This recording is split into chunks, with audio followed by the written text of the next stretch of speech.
Boa tarde, ou bom dia, perdão. Nós vamos começar o nosso próximo painel. Eu gostaria de pedir àquelas pessoas que quiserem sentar para acompanhar aqui os nossos panelistas. Muito obrigado.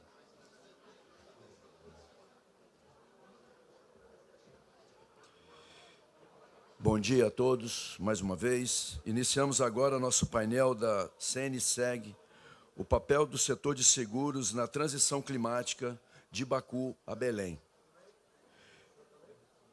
Este painel tem como objetivo identificar as múltiplas funções do seguro, desde a avaliação de risco até a cobertura de indenizações com estratégia de adaptação, na proteção de pessoas, empresas e governos. Estão no palco aqui conosco o Head de Seguros da UNEP-FI, Butch Bacani, o Superintendente de Meio Ambiente e Sustentabilidade da CNI, Davi Bontempo, a CEO do Instituto Clima e Sociedade, Maria Neto, o deputado federal e presidente da Frente Parlamentar do Brasil Competitivo, deputado Arnaldo Jardim, o presidente da CNSEG, Diogo Oliveira, moderador deste painel. A palavra está com você, Diogo. Muito obrigado.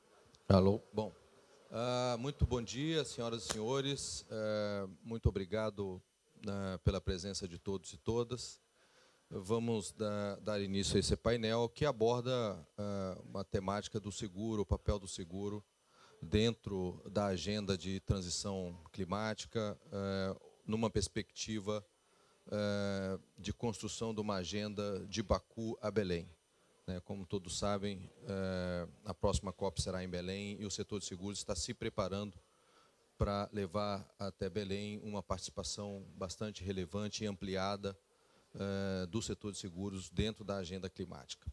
Eu, então, inicio esse painel perguntando ao Butch Bacani.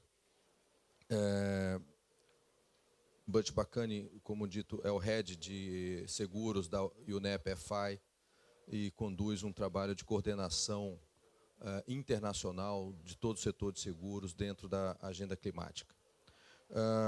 Butch, eu te perguntaria de início, quais são os principais papéis do setor de seguros dentro da agenda de transição climática? Numa perspectiva global, quais são, digamos, as principais contribuições que o setor de seguros pode dar dentro dessa agenda de transição climática?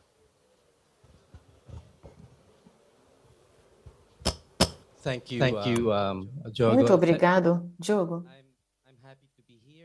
É um grande prazer estar aqui hoje.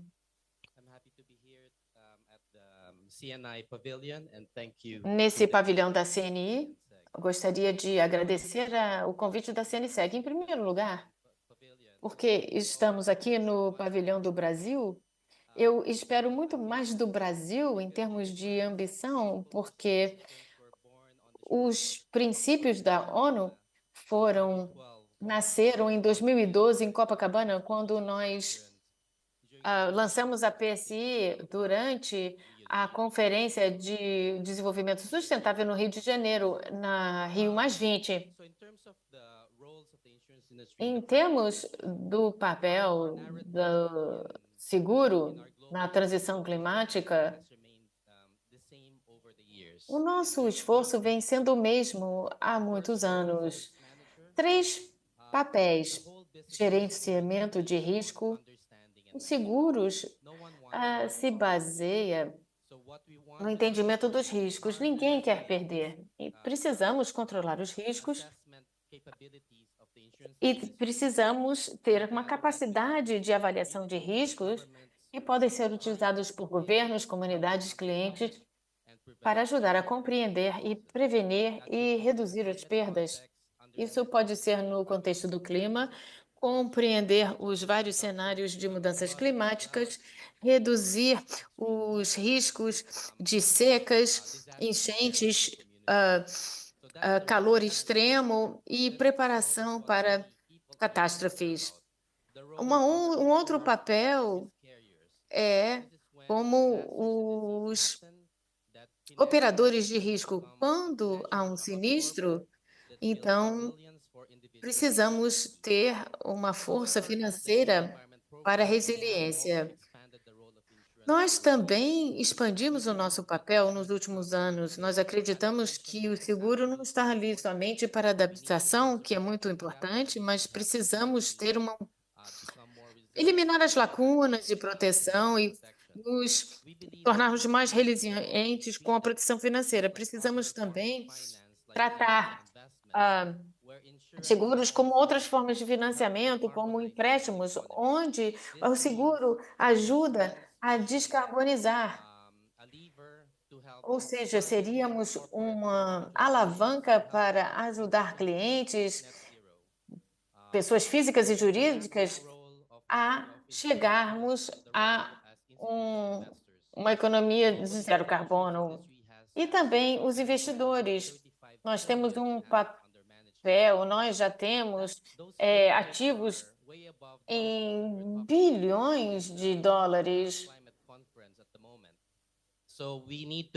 Precisamos, então, poder utilizar e também o papel institucional e não somente utilizar as tecnologias a nosso dispor, mas também ajudar numa infraestrutura resiliente do ponto de vista climático. Então, se combinarmos todos esses papéis como gerenciamento de risco, investidor e segurador, não há nenhum setor que tenha essa mistura de capacidades que possa realmente acelerar a transição climática. I'll come later with some complementary questions on the topics you just aborted. Detalhes com relação aos tópicos abordados por você. Peço perdão. Da língua deu uma colapsada. O nosso painel vai ser feito bilíngue, todos podem ter o headset para tradução. Os brasileiros vão falar em português e o Butch Bacani, que não é brasileiro, mas é bacana, vai falar em inglês. Eu vou passar, então, aqui para a Maria Neto, do IX, que, a propósito, tem buscado uma agenda de trabalho conjunta com o setor de seguros, talvez uma das pessoas que mais se aproximou do setor de seguros, compreendendo essa visão dos papéis do setor de seguros. E eu te perguntaria inicialmente, Maria, sobre isso que o Butch mencionou, do papel de investidor. No Brasil, o setor de seguros tem mais de 2 trilhões de reais em reservas técnicas. E hoje, praticamente 100% desses recursos estão aplicados em títulos do governo federal. Responde por 25% da dívida pública do Brasil, o setor de seguros. Mas, como disse o Bacani, existe uma oportunidade de, usando esses recursos, em parceria com a iniciativa privada e com o terceiro setor, nós, de alguma maneira, canalizarmos, pelo menos, parte desses recursos para investimentos na transformação da economia, em sentido de uma economia de baixo carbono. Como você vê esse papel? Quais ações podem ser tomadas nesse caminho? Obrigado, Diogo. Bom dia, né, a todas e a todos. Aqui é um prazer estar aqui nesse painel. Para ir diretamente ao ponto, assim, exatamente, são investidores importantes e a maioria dos investimentos, não obstante, e isso é natural, fundos de pensão, os investidores institucionais tendem a sempre estar investindo em títulos mais tradicionais, né, e não necessariamente investimentos que, às vezes, podem ter um retorno que não seja tão conhecido, que possa ter um payback mais longo e que possa não ser ainda muito, digamos, streamlined em termos de, por exemplo, competir com um título, tá certo? Então, aqui eu acho que tem várias oportunidades. Primeiro, o Brasil está lançando uma taxonomia verde, que deve sair aí nesse fim de semana, O Brasil tem um mercado de títulos verdes que ainda é incipiente, mas que está começando a se desenvolver. E existem necessidades enormes da gente, oportunidades enormes no Brasil para a gente escalar investimentos com impacto ambiental importante. Além disso, os seguros têm a oportunidade de, apesar de serem investidores, poderem olhar esses riscos de uma maneira um pouco diferenciada. Então, eu vou falar de 3 perspectivas. Uma é, como investidor, eles podem ser um exemplo importante em como a gente começa a analisar a carteira de projetos de investimentos para poder promover investimentos naqueles projetos que têm menor risco físico do clima e também menor risco de transição. Traduzindo isso para o normal, investir mais em projetos renováveis, menos em projetos que tenham relação com petróleo e gás, valorizar investimentos que tenham atrelado a eles uma análise de resiliência, etc. Então, frameworks, né, que possam demonstrar esse tipo de combinação, tá certo, do impacto verde, podem ser muito interessantes. E poder, talvez, investir, seja em títulos, seja em projetos, seja em fundos, tá certo, que possam promover esse tipo de investimentos, é extremamente importante, em particular quando um investidor institucional, como o caso dos seguros, pode oferecer financiamento de médio e longo prazo, que é o tipo de investimento que a gente não tem disponível, às vezes, no mercado para esse tipo de atividades. E a gente sabe que no Brasil tem algumas áreas com enorme potencial, tanto em infraestrutura sustentável, tá certo? Como também em energias renováveis, em tecnologias novas. Então, acho que eles podem ter um papel, sim, muito importante. A outra coisa que eu acho também, Diogo, que é importante, pensando em destravar investimento, talvez só para tomar o papel que o Butch estava falando do segundo, é que não é só o asseguramento tradicional, pensando no risco do clima, etc., que isso a gente acha que vai conversar um pouco aqui, mas também oferecer produtos que possam fazer essa ponte de escalar investimentos que, às vezes, hoje não são ainda possíveis. Então, para dar o exemplo no Brasil da restauração florestal, o Brasil tem 40 milhões de hectares, pelo menos, possíveis para restauração produtiva. Não estou nem falando da restauração na Amazônia. Tá? O problema que a gente tem, muitas vezes, para escalar essa restauração, por exemplo, que pode até ser usado, eventualmente, no futuro, para biocombustíveis de segunda geração, tais como os USAF, etc., é que a gente não vê que muitos dos riscos desses projetos estão justamente entre o momento que você faz o investimento e o resultado. Por exemplo, uma floresta, a árvore precisa 5, 6, 7 anos para crescer, e durante esse período, do primeiro ano até o 7, não tem seguro.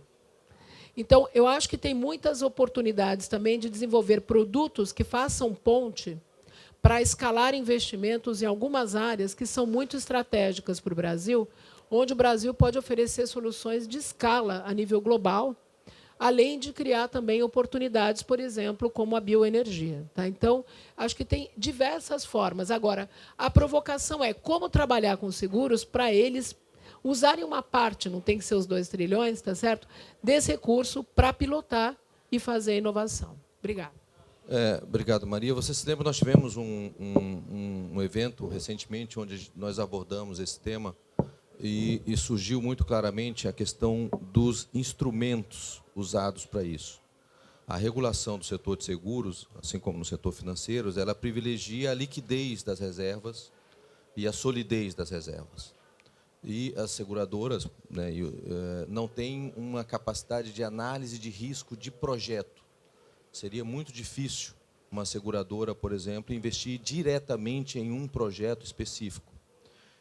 E a minha pergunta para você é, usar, por exemplo, o mecanismo dos green bonds, que o governo federal lançou, inclusive, no exterior, usar o green bonds no mercado local e, através disso, canalizar os recursos para esses projetos, através do BNDES ou de outros bancos públicos, seria um caminho interessante também dentro dessa Exato, agenda? foi o que eu falei. Os títulos verdes, por exemplo, hoje têm essas taxonomias, e com a nova taxonomia verde que vai sair do Brasil, você, inclusive, tem tanto a parte, deveria ter, né, da parte de adaptação, como a parte de mitigação. Então, os seguros também podem promover boas práticas de adaptação, que é de interesse dos seguros também, porque você promovendo investimentos em infraestruturas que tenham adaptação atreladas a elas, estradas, né, infraestruturas costeiras, etc., que incluam essa resiliência, é de interesse dos próprios seguros promover infraestruturas que incluam essas medidas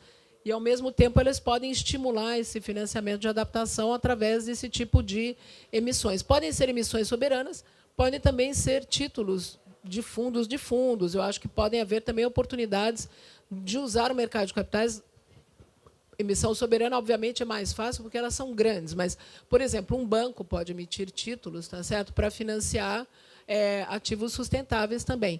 Eu acho que é muito interessante a gente olhar essa nova taxonomia como uma oportunidade para o seguro ter um papel até inovador, particularmente com a questão de financiar também a resiliência, porque a gente vê muito financiamento para mitigação e pouco para adaptação, né? Ótimo ponto. Voltamos a ele em seguida, Maria. Eu vou passar agora ao deputado Arnaldo Jardim, que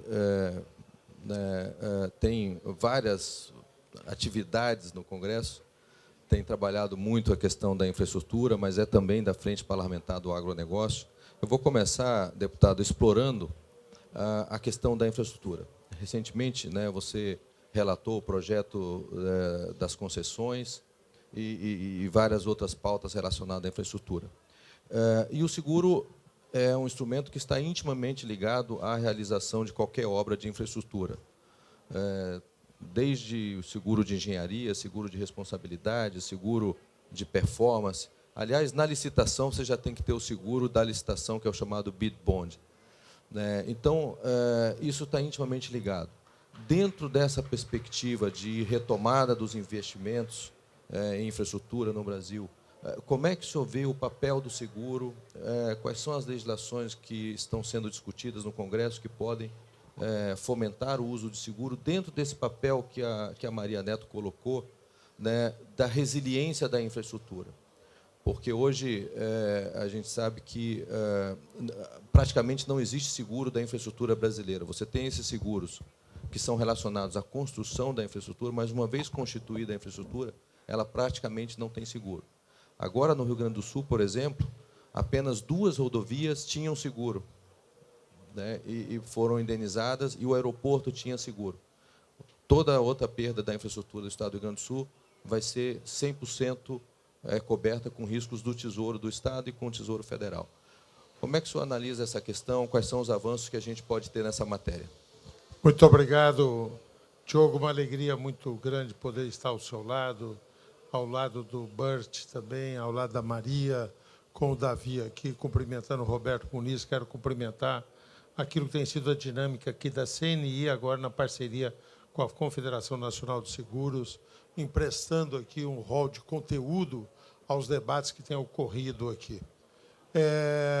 No Rio Grande do Sul, nós estamos numa situação delicadíssima, por conta de não termos seguro. Mas eu me arrisco a dizer, sem conhecimento, de que o pessoal de Valência, na Espanha, deve estar num apuro danado, porque não sei se lá, um país onde certamente o seguro é algo mais consolidado, se é capaz de cobrir tudo o que aconteceu lá em Valência. Desconfio que não, tá certo? Por isso que eu acho que essa conferência que nós estamos fazendo aqui, 29, estamos indo depois para lá, a nossa conferência em Belém, se ela tem o signo do financiamento, e eu espero que a gente consiga avançar, eu acho que crescentemente vai ser financiamento e seguro. Não há como falar em financiamento da transição sem pensar isso conjugado à questão do seguro. Eu vou me arriscar, antes de responder a sua pergunta sobre infraestrutura, 1 minuto, então vou dar um palpite aqui. Não sou especialista em seguro, mas acho que as colocações que foram feitas aqui até agora, todos delineiam uma crescente importância ao seguro, um sinal de que ele possa ser usado.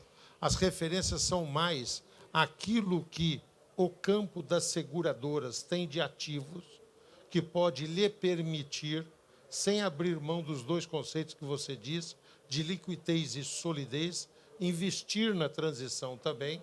Então, nós estamos buscando constituir um marco regulatório convidativo para isso, mas nós estamos falando do seguro, daquilo que incorre em momentos extremos e que deve ser uma questão de suporte.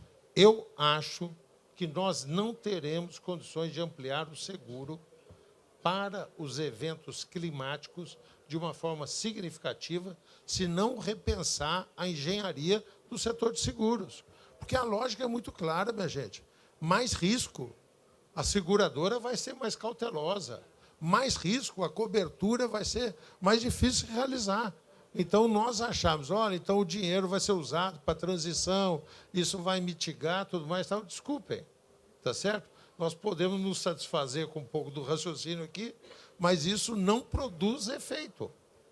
Acho que vai ter que repensar fundos públicos, parceria público-privada, porque quem vai ter estrutura não é um setor segmentado, ainda que seja poderoso, reservas técnicas vultuosas, tá certo? Capacidade de financiamento significativa. Se nós não entrarmos com orçamentos públicos estruturados que consigam minorar e compartilhar esses riscos, não vai ter.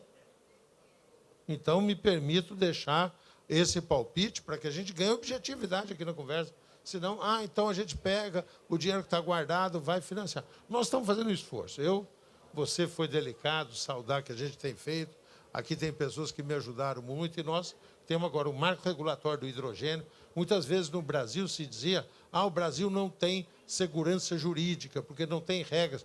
O Brasil está super equipado de regras na questão da transição energética agora. Nós temos o marco regulatório do hidrogênio de baixo carbono, temos a lei do combustível do futuro, tá certo? Vamos votar hoje o mercado de carbono e o PATEM, que é um projeto de minha autoria, que já foi aprovado aqui, está no Senado, vai voltar também, significa utilizar dívida pública para antecipar e mobilizar recursos para isso. E o setor de seguro vai participar desse financiamento. Ok, tá certo? Mas se nós não repensarmos o formato, opinião minha, e estou disposto a trabalhar nesse sentido, tem que pensar fora da caixinha. Dentro da caixinha não vai ter seguro capaz de suportar as mudanças climáticas. Tá? Agora, você me fez uma pergunta objetiva, eu chego nela, sobre a questão da infraestrutura. Tá certo?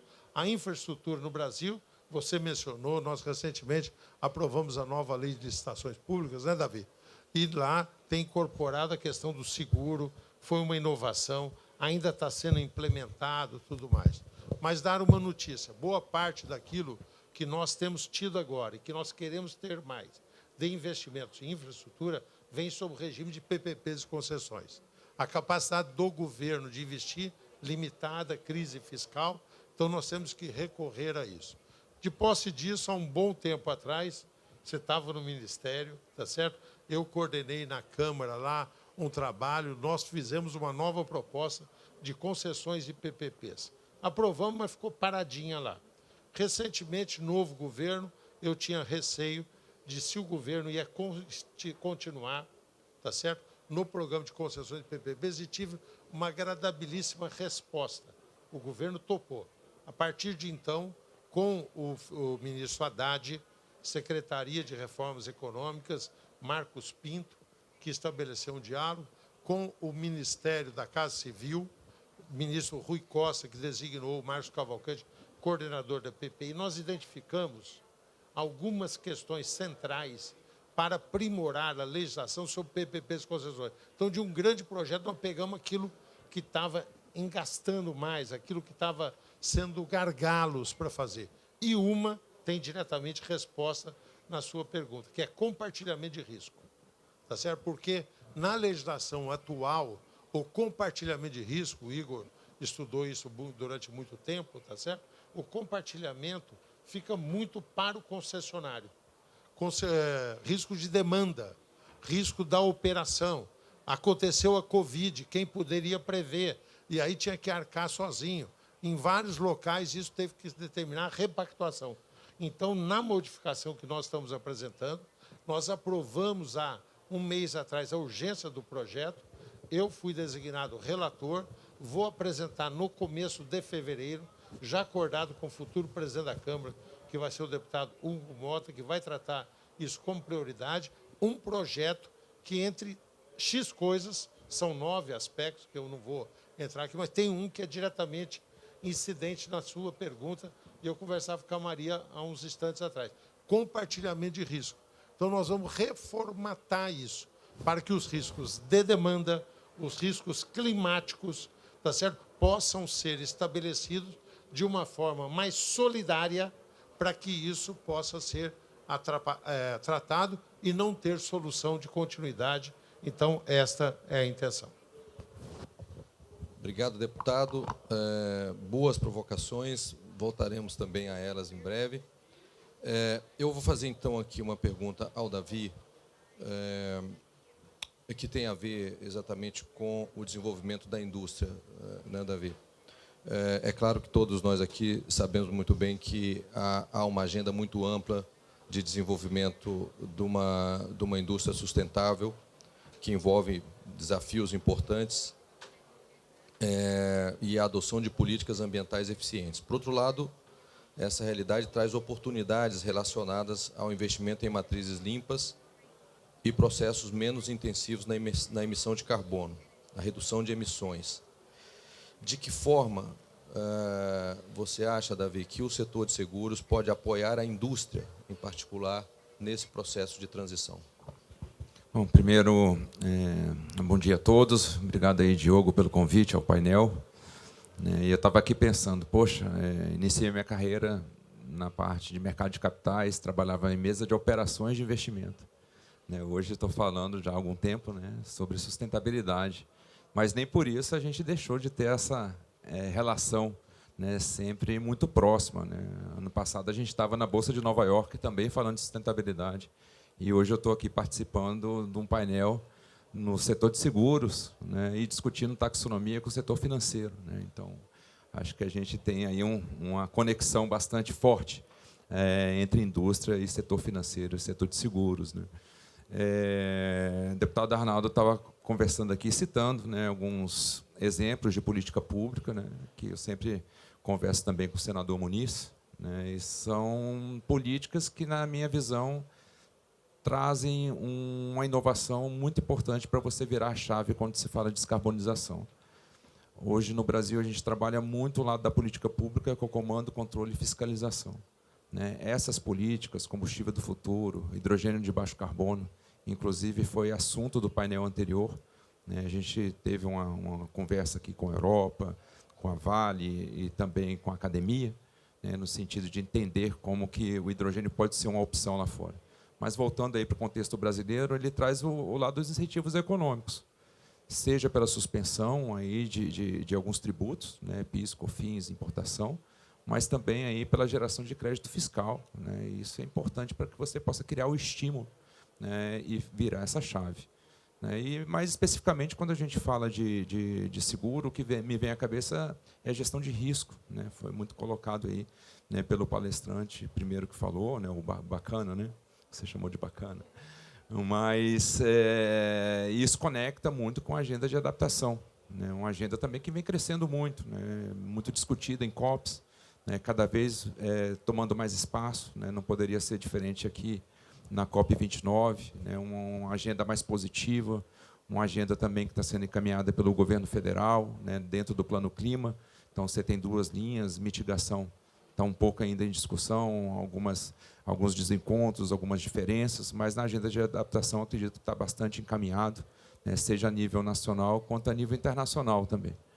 E isso também conecta com a questão de infraestrutura resiliente, um tema também que vem crescendo bastante aí em COPs e, com certeza, bastante conectada com a temática, dada a questão de prêmio e tudo mais. E queria chamar a atenção aqui para uma temática em relação a financiamento.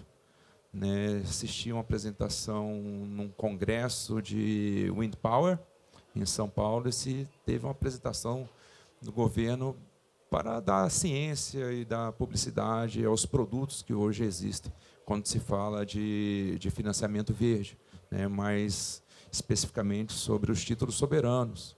né? E conecta também com outro tema que o deputado Arnaldo citou aqui, que é o mercado de carbono, né? Eu acho que você colocou como canalizar esses recursos para fomentar o mercado. E dentro do mercado de carbono também não poderia ser diferente, né? Um dos principais pontos defendidos pela indústria é exatamente a reciclagem de receita. É fazer com que o recurso arrecadado dentro do mercado de carbono permaneça e fomente essa transição, né? Foi definido um percentual de 75% e estabelecidas as linhas, né? Descarbonização, transição energética, eficiência. Então, esse é um ponto bastante caro para o setor industrial. A ideia é você estimular e facilitar em termos de financiamento para que as empresas façam a transição. Não é a gente ter nenhum caráter arrecadatório. Então, acho que, juntamente com a parte de governança e também com a questão de penalidades, acho que, se eu pudesse eleger, esse é um dos pontos principais, reciclagem de receita, que a gente precisa preservar dentro do mercado de carbono. Muito bem, Davi. Muitos desafios, né? Muitas tarefas a serem feitas. O que é bom, né? Porque quer dizer que a gente não vai ficar desempregado tão cedo, né? Eu volto contigo, Butch,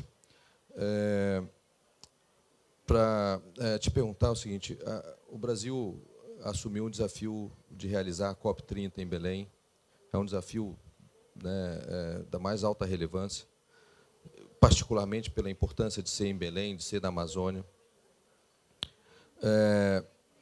E dentro dessa COP30, o setor de seguros pretende ter uma participação relevante e pretendemos chegar lá apresentando avanços importantes nessas agendas que foram mencionadas aqui, tanto do ponto de vista de cobertura de riscos, de investimentos, de informação sobre riscos climáticos e assim por diante.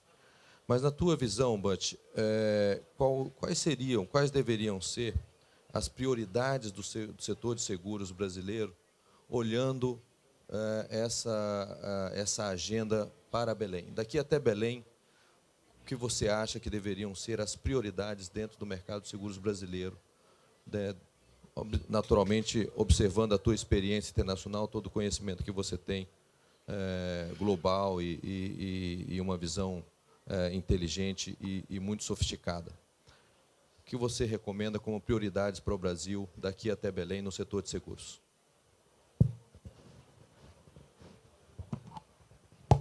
Thank you, Diogo. Before I answer that, I just want to Muito obrigado, Diogo. Antes de responder, eu queria responder ao deputado. O tópico da infraestrutura é muito relevante, deve ser sim uma prioridade.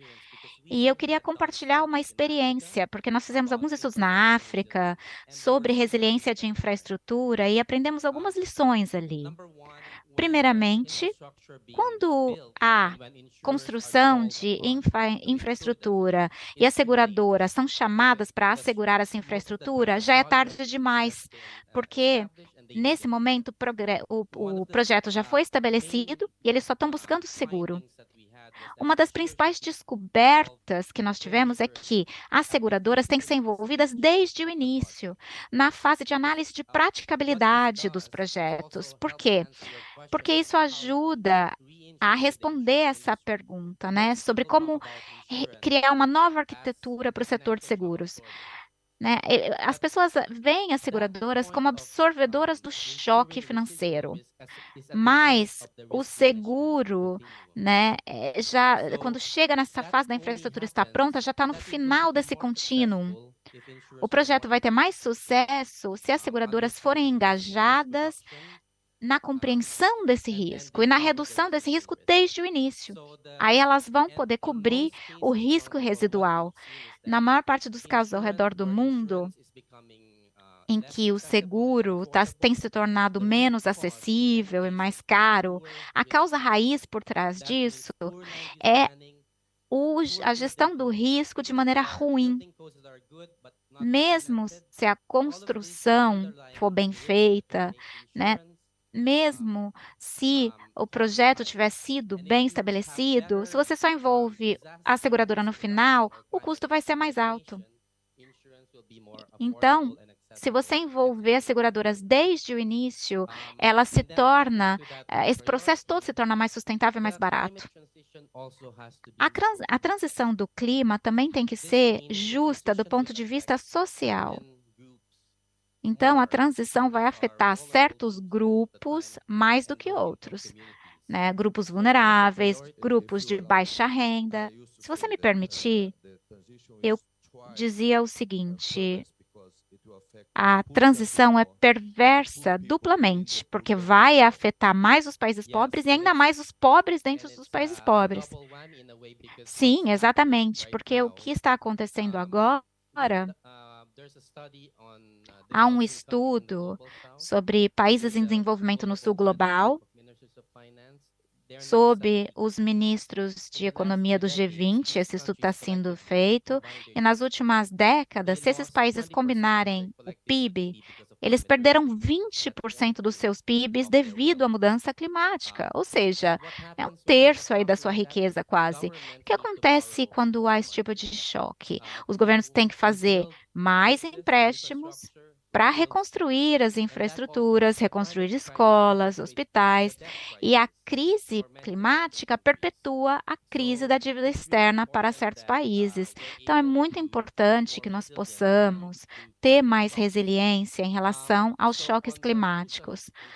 E na parte de inclusão social, nós precisamos sim garantir que a transição seja justa para os trabalhadores, as comunidades, as cadeias de suprimento e as empresas. E essa inclusão deve ser uma prioridade para o Brasil. E tendo o Estado lá, tendo entendido a situação nas favelas e também em áreas indígenas, é muito importante. Ou seja, essa é uma oportunidade de ser uma transição socialmente justa.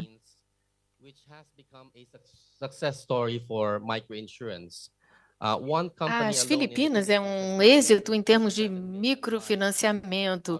Já conseguimos 27 milhões de pessoas, ou seja, mais de 20% da população da Filipinas conseguimos fazer microseguros, e isso pode ser um sucesso também em outros mercados, como o Brasil, por exemplo. Uma outra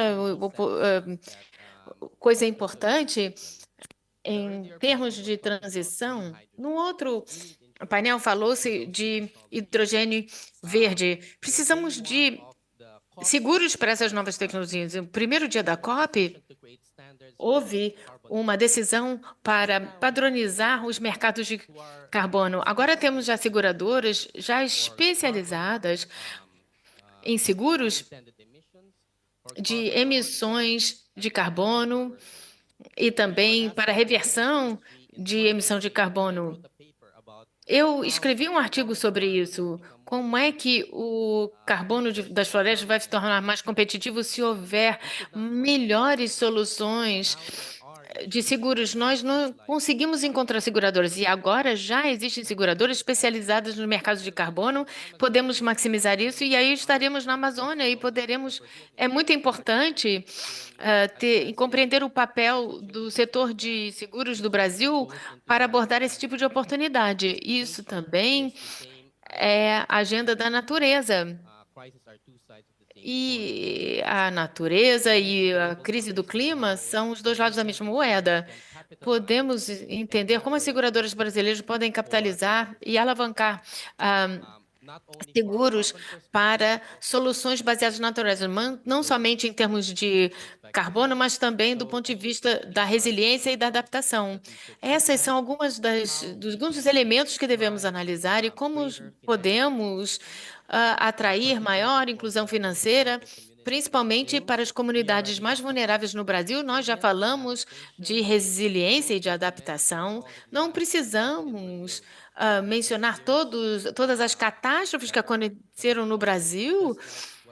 Essas catástrofes que aconteceram no Brasil, como aconteceu em Valência, na Espanha, e como utilizar o setor de seguros para fazer com que o fluxo financeiro climático seja mais escalado para novas soluções, como o hidrogênio verde armazenamento de energia de longo prazo, tudo isso precisa de seguro. Obrigado, Butch. Só um comentário a respeito dos temas que você traz. Em termos de inclusão, o Brasil tem desenvolvido uma agenda, a própria SUSEP, o governo, de microseguros, que tem crescido bastante a oferta de seguros com tickets de R$ 5,00 por mês, R$ 10,00 por mês. E, por outro lado, a CNSEG lançou a proposta da criação do seguro social de catástrofe, exatamente para atender a população mais vulnerável, que é afetada nas catástrofes, nas enchentes. Então, por meio desse programa, essas pessoas seriam indenizadas com um valor de R$ 15.000 para cada residência afetada pela enchente, por deslizamentos de terra e assim por diante. Do ponto de vista dos novos produtos, inovadores de seguros para crédito de carbono, para novas tecnologias, nós tivemos recentemente no Brasil o lançamento das primeiras apólices de seguro de reflorestamento, seguro de restauro, e nós estamos fazendo, inclusive, uma parceria com os órgãos florestais brasileiros, para as PPPs de restauro que estão sendo desenvolvidas, também terão seguro para garantir que o restauro realmente aconteça, e se ele não acontecer, a seguradora indeniza para que tenha o replantio e os tratos da área. Então, são iniciativas nesse sentido que o setor de seguros brasileiro está avançando. Maria, tanto na tua fala quanto do deputado Arnaldo Jardim, foi mencionada a questão do que a gente chama aversão a risco, que é a história de que o risco aumentando, em tese, a seguradora vai querer sair do risco. No entanto, se isso for levado ao extremo, acabaria o negócio de seguro. Portanto, como é que a seguradora lida com um risco, mesmo quando ele cresce, entendendo esse risco? Então, é possível, eu brinco, no outro painel eu mencionei isso aqui, no Brasil a gente faz seguro de carga no Rio de Janeiro, para você ver. Não tem nada mais arriscado do que transportar uma carga de celular, atravessando ali a Avenida Brasil, e as seguradoras fazem seguro. Portanto, como é que se faz isso? Se faz isso com conhecimento do risco e gestão do risco. Então, é isso que nós temos defendido para o setor de seguros. E tem aqui duas questões que eu queria que você abordasse. Primeiro, que a regulação do setor de seguros, ela preconiza a proteção das reservas contra risco. Então, o grande receio que eu tenho hoje é de que, diante dos riscos climáticos, a regulação avance no sentido de demandar das seguradoras uma avaliação desse risco e algum nível de proteção da seguradora contra esse risco. Esse é um grande problema que eu acho que a gente tem que se mobilizar para que não aconteça. E a outra questão é, do ponto de vista climático, os modelos que nós temos disponíveis não permitem às seguradoras conhecerem e entenderem o risco adequadamente para que possam ofertar o seguro de uma maneira adequada, com o volume de oferta adequado e com o preço justo, ajustado a esse risco. Como é que você vê nessas duas questões aí? Eu queria que você comentasse sobre a questão do desenvolvimento desses modelos e sobre essa questão da regulação. Perfeito. Vamos lá. Os riscos climáticos, em particular a frequência e intensidade dos eventos de clima, são riscos com uma incerteza alta em termos de qual vai ser a frequência e intensidade, mas são riscos que estão acontecendo de forma recorrente e a gente sabe que vão acontecer cada vez mais e mais intensamente. E eu queria levantar isso como entrada, porque, assim, falando, por exemplo, em cobertura de seguros ou não, e um pouco pegando a fala do Arnaldo sobre até que ponto a gente pode continuar com o sistema de seguros como ele é global, é uma importante conversa, não só para o Brasil, mas a nível global. O ano passado, eu acho que foram quase 350 bilhões de dólares de perdas econômicas, das quais menos que 40% foram asseguradas no mundo. E, se você pensar a América Latina, provavelmente 20% foram asseguradas. E, como você está falando aqui, no caso do Sul, a gente teve 5%. Isso significa perdas econômicas na veia. do Estado, dos investidores privados, das pessoas. Então, existe um problema sério, que é que a forma, e porque eu acho que aqui não é só um problema dos seguros, o sistema financeiro como um todo, o investidor, o planejamento fiscal, subnacional, federal, não considera essas tendências de cenários de incertezas na forma como ele faz a sua análise econômica. E isso é um problema, porque as próprias rating agencies estão dando valor a metodologias que consideram riscos históricos e não consideram esses cenários de forma sofisticada. Isso cria um impasse importante, porque se a gente continua simplesmente fechando o olho para essa situação, estamos tendo perdas econômicas. No Brasil, tivemos quase que uma mini-inflação, porque tivemos perdas na agricultura, nos combustíveis, porque eles também dependem de agricultura, na energia, porque aumentou o custo de energia também as estações secas, sem contar os desastres econômicos, que, como você falou, só 2 estradas foram asseguradas. Então, o seguro tem um papel importante, justamente, de tratar essa perspectiva de futuro e precificar esses riscos e ajudar no planejamento do investimento também e no planejamento fiscal. Acho que é muito importante a gente ter essa noção que não é só o seguro que chega lá na frente. É que, tendo uma noção diferenciada de como o asseguramento pode participar, é repensar também a forma como os próprios investimentos e planejamento fiscal ocorrem, tá certo? Então, e aí vem um pouco essa questão da regulação dos seguros,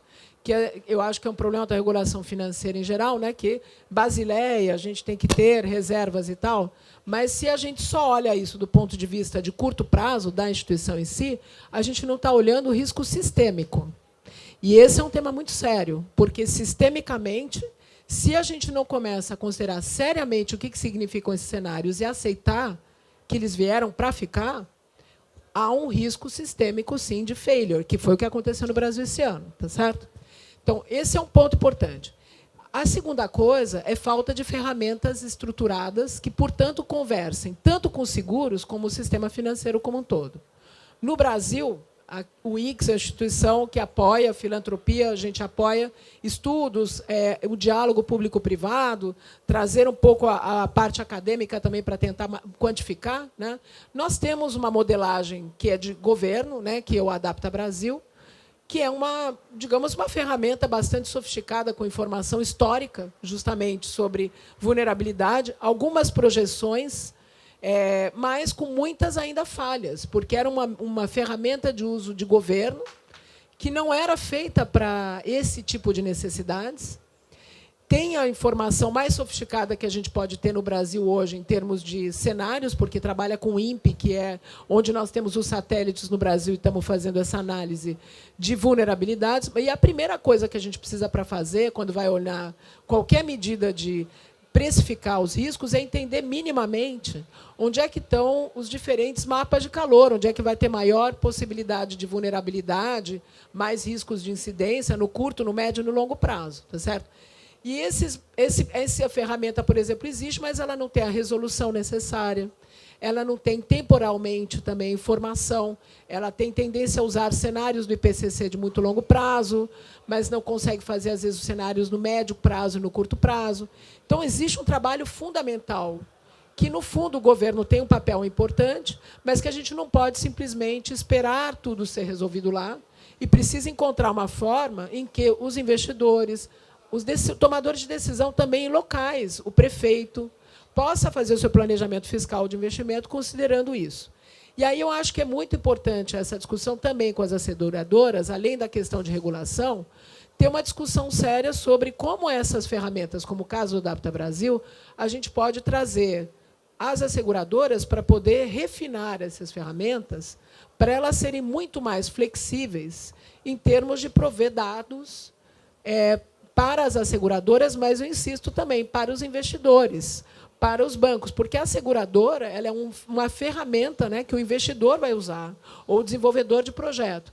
Se a ferramenta é a mesma, e é muito importante ela ser a mesma, porque senão a gente não está precificando o risco da mesma forma, e se essa ferramenta ela é construída junto, privado e público, seguro junto com essa ferramenta pública, e ela é uma ferramenta conhecida, facilita muito o trabalho.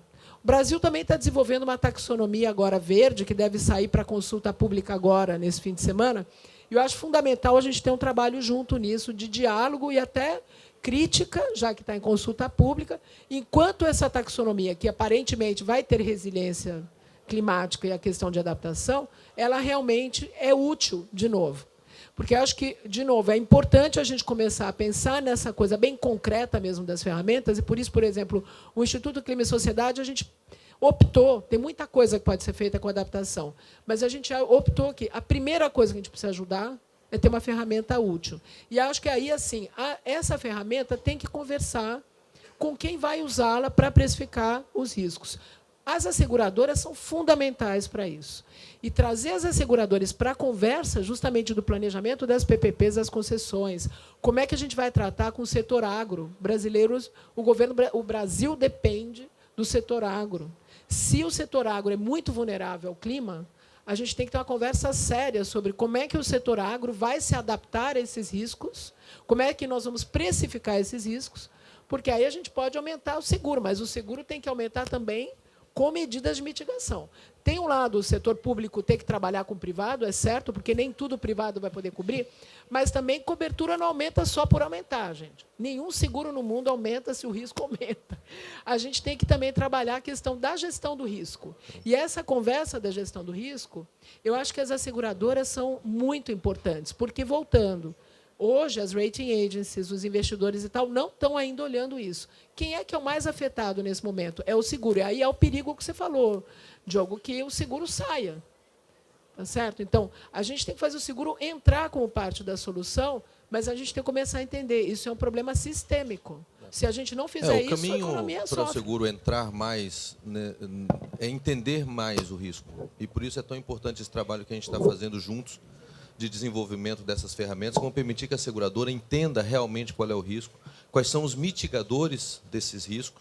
Então, vamos dizer, se tem um risco de incêndio aumentado numa região por conta de onda de calor, mas tem uma estrutura de hidrante, tem uma estrutura de bombeiro, esses mitigadores também precisam estar dentro dessa ferramenta. E as ações de adaptação da infraestrutura para torná-la mais resiliente, para reduzir o dano. Então, e isso é uma experiência que o setor de seguros tem em vários setores. Acho que o Butch trouxe muito esse papel do seguro como gestão de risco. Não só, quer dizer, o pagamento da indenização é o último passo do negócio. Antes disso, tem todo um trabalho de gestão e redução dos riscos. Você mencionou a questão da importância do agro. Eu vou passar, então, uma pergunta para o deputado Arnaldo Jardim. Aqui, já surpresa, eu olhei no relógio aqui, nosso horário acabou, deputado, já estamos estourados aqui. Então, eu vou te pedir um pouco de concisão na resposta a respeito disso. O setor rural é o setor mais importante da economia brasileira, é o nosso motor, mas, vou te dar esse número, apenas 7% da área plantada no Brasil tem seguro rural. Então, 93% do nosso agronegócio está sob severo risco. Comente sobre esse tema, traga novidades. Concisamente e rapidamente, é isso? Porque é fascinante. Eu estou adorando aqui o painel, estou aprendendo muito aqui.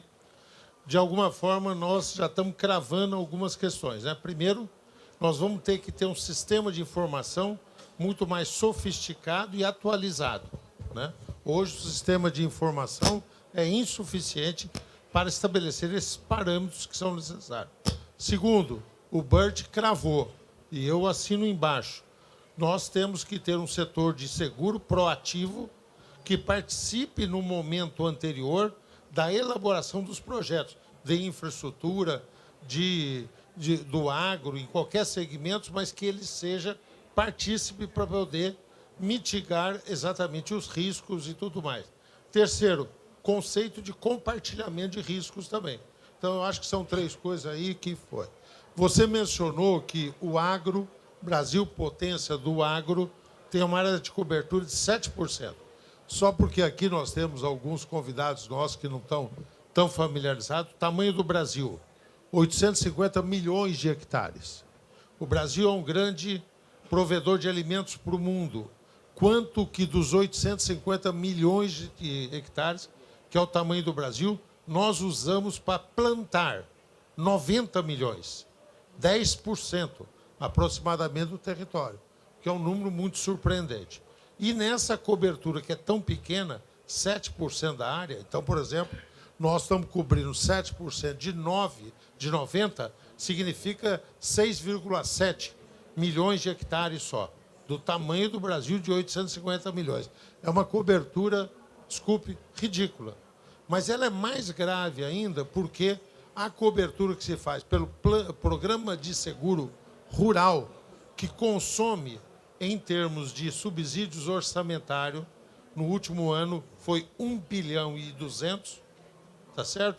Isso daí responde por uma parcela de cerca de 60% dessa área, enquanto que o Proseguro, que é voltado para a agricultura familiar, que consumiu o ano passado 10 bilhões de reais, tá certo?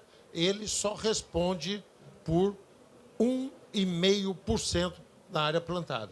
Então tem uma distorção absurda do ponto de vista de seguro. Por isso que nós estamos discutindo não só a questão climática, o Brasil precisa evoluir como outros países do mundo para ter um conceito de cobertura de seguro de renda para o nosso agricultor, que seja capaz de estar aí, capaz de enfrentar as oscilações de produção, leia-se clima, mas também suportar as variações de preço de commodity, como os seguros são feitos em outros lugares do mundo. Para isso, e o tempo mais que acabou já, nós temos um dispositivo que dialoga com aquela provocação que eu fiz, que é o Fundo Catástrofe. Está previsto já na legislação, que é uma forma do orçamento público participar ou de constituí-lo com outras fontes para compartilhar exatamente os riscos. Aí, há um projeto da ex-ministra Tereza Cristina, hoje senadora, para regulamentar o Fundo Catástrofe. Nós, na FPA, e aí eu uso meu chapéu de vice-presidente da Frente Parlamentar Agropecuária, que eu sou lá no Congresso Nacional, para dizer que nós estamos preparando uma proposta para que o seguro cada vez mais avance para ser um seguro paramétrico, ou seja, para ganhar escala, para a gente poder ir além dessas peculiaridades que hoje estão limitando muito e que a questão climática torna ainda mais aguda. Desculpa estender. Obrigado, deputado. É exatamente esse o ponto. A expansão do seguro rural depende do fundo de catástrofe, porque ele é um estabilizador do seguro rural. Né? O seguro rural que se caracteriza exatamente por ser muito volátil. Então, o ano que tem uma seca grande, ele é muito afetado. O ano que não tem seca, ele não tem pagamentos. Então, o fundo de catástrofe vai ser um estabilizador, isso vai viabilizar muito a adesão, né, dos produtores. E essa questão do Pronaf que o senhor menciona é fundamental. O Brasil precisa encarar isso a sério, porque a conta está muito alta. Só para ter ideia, né, do que é 10 bilhões de reais no orçamento federal, o orçamento total do Ministério do Transporte é 18 bilhões de reais. Todas as rodovias, ferrovias, portos, tudo que o Ministério faz, 18 bilhões de reais, a gente gasta 10 bilhões com o Pronaf. Só para encerrar, Davi, eu queria que você mencionasse rapidamente, dentro do ponto de vista da indústria, né, como fortalecer o papel, e aí eu vou te dar um número interessante também, que é o seguinte: menos de 10% das empresas brasileiras têm seguro das suas instalações. Bom, né? acho que... Como é que a gente pode ampliar essa proteção das empresas diante dos desastres naturais também? Sim. Você vê que do Rio Grande do Sul, né, um número muito pequeno de empresas tinha seguro para inundação. Isso. Né? Como é que a gente pode trabalhar essa pauta? Não, acho que é uma pergunta que tem um potencial grande, né? Acho que os números que você colocou aqui durante o painel, eles traduzem que existe um mercado muito assim amplo, né, que precisa avançar em termos de seguro. E hoje a gente fala muito em várias agendas sobre certificação. Talvez o seguro possa ser uma componente também complementar dessa certificação. E, claro, atuando aí na redução de risco também, né? Acho que a certificação passa a ser muito mais robusta, muito mais forte a partir do momento que você tem envolvimento do seguro, né? Mas tem outras questões que, em relação ao financiamento, Financiamento, hoje você tem um fluxo de capital internacional de 600 bi por ano. América Latina e Caribe recebem desse total 4,5%. O Brasil, um percentual ainda menor. E o financiamento ele passa a ser mais difícil, a partir do momento que você precisa adicionar a hedge cambial. Então, passa a não ser tão competitivo assim, principalmente quando você olha para a micro e pequena empresa, que além desse recurso, ela precisa também desenvolver garantias coletivas. Talvez aí seja uma oportunidade também para se trabalhar a questão do seguro. Obrigado, Davi. Bom, a gente vai ter que encerrar. Eu tinha aqui mais uns 10 assuntos diferentes para a gente tratar. Mas eu acho que fica claro que nos mais diversos temas aqui, a gente falou de indústria, falou de agronegócio, de infraestrutura, de financiamento, e acho que ficou bastante presente para todos que o seguro está presente em todas essas cadeias de decisão. Em algum momento, o seguro é chamado a participar do processo, e isso que o Butch trouxe é muito importante a gente ter em mente. Quanto mais cedo a seguradora, o seguro, participar desse processo decisório, tanto melhor.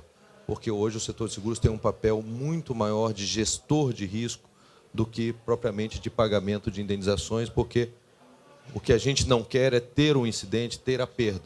Então, primeiro a gente evita, depois a gente compensa. Muito obrigado a todos e todas presentes. Muito obrigado aos nossos painelistas. Peço uma salva de palmas para eles. Muito obrigado. Tchau, tchau. Mais uma vez, obrigado aos painelistas pela participação.